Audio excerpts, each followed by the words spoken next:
कहते हैं कि भगवान कृष्ण का जन्म 3112 ईसा पूर्व में हुआ था। वैसे तो श्री कृष्ण का जन्म मथुरा में हुआ था, लेकिन उनका बचपन गोकुल, वृंदावन, नंदगाम, बरसाना और द्वारिका आदि जगहों पर बीता। कहा जाता है कि महाभारत युद्ध के बाद भगवान श्री कृष्ण ने 36 वर्षों तक द्वारिका पर राज किया। इसके बाद उन्होंने अपना देह त्याग दिया, यानी कि उनकी मृत्यु हो गई। कहा जाता है कि उस समय उनकी आयु 125 वर्ष थी। आप में से सभी लोग ये भी जानते हैं कि महाभारत के युद्ध में श्री कृष्ण की भूमिका सबसे ज्यादा महत्वपूर्ण थी। लेकिन क्या आपने कभी सोचा है कि भगवान श्री कृष्ण की मृत्यु युद्ध के बाद कैसे हुई? दरअसल इस बात से लोग अब तक अनजान हैं कि युद्ध के बाद श्री कृष्ण की मृत्यु कब और कैसे हुई। ये वास्तव में ऐसा सवाल है जिसका जवाब हर कोई जानना चाहता है। हमने भी इस सवाल का जवाब जानने की इच्छा रखते हुए इस बात का पता लगाने की कोशिश की। आइए आपको भी बताते हैं कृष्ण की मृत्यु से जुड़े कुछ रहस्यों के बारे में। श्री कृष्ण, एक दूत ने सुनाया कि अमुक जगह बड़े भाई ने छोटे भाई को खेत की मेड़ से बहते हुए वर्षा के पानी को रोकने के लिए कहा, पर उसने स्पष्ट इनकार कर दिया और उलाहना देते हुए कहा, तू ही क्यों न बंद कर आवे, मैं कोई तेरा गुलाम हूँ। इस पर बड़ा भाई आग बबूला हो गया। उसने छोटे भाई को छुरे से गोद डाला और उसकी लाश को पैर पकड़कर घसीटता हुआ उस मेड़ के पास ले गया और जहाँ से पानी निकल रहा था वहाँ उस लाश को पैर से कुचल कर लगा दिया। जब महाभारत युद्ध होने का निश्चय हो गया तो उसके लिए जमीन तलाश की जाने लगी। श्री कृष्ण जी बढ़ी हुई असुरता से ग्रसित व्यक्तियों को उस युद्ध के द्वारा नष्ट कराना चाहते थे, पर भय यह था कि यह भाई भाइयों का, गुरु शिष्य का, संबंधी कुटुंबियों का युद्ध है। एक दूसरे को मरते देखकर कहीं संधि न कर बैठें, इसलिए ऐसी भूमि युद्ध के लिए चुननी चाहिए जहां क्रोध और द्वेष के संस्कार पर्याप्त मात्रा में हों। उन्होंने अनेकों दूत अनेकों दिशाओं में भेजे कि वहां की घटनाओं का वर्णन आकर उन्हें सुनाए। इस नृशंसता को सुनकर श्री कृष्ण ने निश्चय किया, यह भूमि भाई भाई के युद्ध के लिए उपयुक्त है। यहाँ पहुँचने पर उनके मस्तिष्क पर जो प्रभाव पड़ेगा उससे परस्पर प्रेम उत्पन्न होने या संधि चर्चा चलने की संभावना न रहेगी। वह स्थान कुरुक्षेत्र था, वहीं युद्ध रचा गया।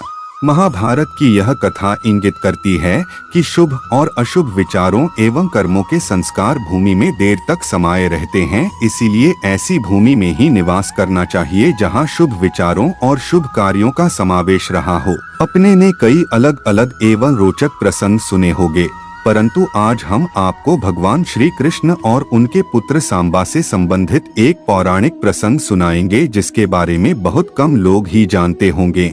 इस कथा का संबंध पाकिस्तान के मुल्तान शहर में स्थित सूर्य मंदिर से भी जुड़ा है।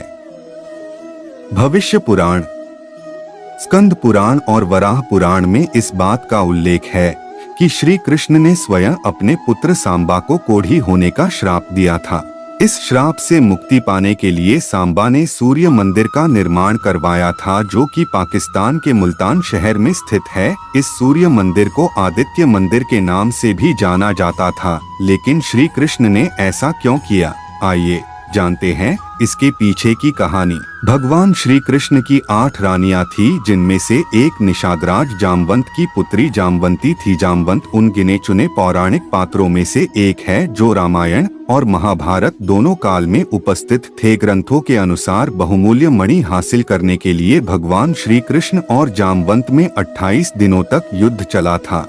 दूत द्वारा सुनाई इस सच्ची घटना को सुनकर श्री कृष्ण ने तय किया कि यही भूमि भाई भाई, गुरु शिष्य और सगे संबंधियों के युद्ध के लिए बिल्कुल उपयुक्त है। श्री कृष्ण अब बिल्कुल निश्चिंत हो गए कि इस भूमि के संस्कार यहाँ पर भाइयों के युद्ध में एक दूसरे के प्रति प्रेम उत्पन्न नहीं होने देंगे। इसके बाद उन्होंने महाभारत का युद्ध कुरुक्षेत्र में करवाने का ऐलान कर दिया। वाराणसी से प्रकाशित ऋषिकेश पंचांग के अनुसार इस दिन कार्तिक शुक्ल एकादशी का मान पूरे दिन और रात 8:21 तक है।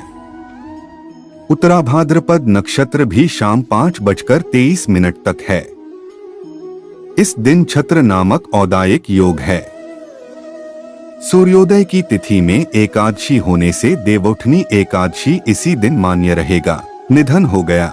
उसने राजा विदुरथ के पुत्र वसुरथ के रूप में जन्म लिया। एकादशी व्रत की कथा सुनने और पूजा में शामिल होने से मिले पुण्य फल से वह राजा के घर में पैदा हुआ था। बाद में वह भी राजा बना। एक दिन वह जंगल में रास्ता भटक गया। वहाँ एक पेड़ के नीचे सो गया। उस पर जंगली लोगों ने हमला किया, लेकिन उसके शरीर से प्रकट हुई स्त्री ने उन सबको मार डाला और राजा बच गया।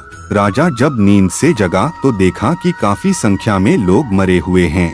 उनके हाथों में अस्त्र शस्त्र थे। तब राजा ने कहा कि इन लोगों से उसकी रक्षा किसन। भगवान श्री कृष्ण को विष्णु के 8वें अवतार के रूप में पूजा जाता है। अक्सर हम कृष्ण को मक्खन चोर के रूप में या महाभारत में अर्जुन के सारथी के रूप में याद करते हैं, जिन्होंने युद्ध के बीच उन्हें गीता का ज्ञान दिया था। लेकिन कृष्ण के बारे में कुछ ऐसी बातें हैं जो शायद ज्यादातर लोग नहीं जानते हैं। जैसे कब और कैसे भगवान श्री कृष्ण की मृत्यु हुई थी, उनकी उम्र कितनी थी और उनके कितने बच्चे थे। आज हम आपको ऐसे ही कुछ सवालों के जवाब देंगे।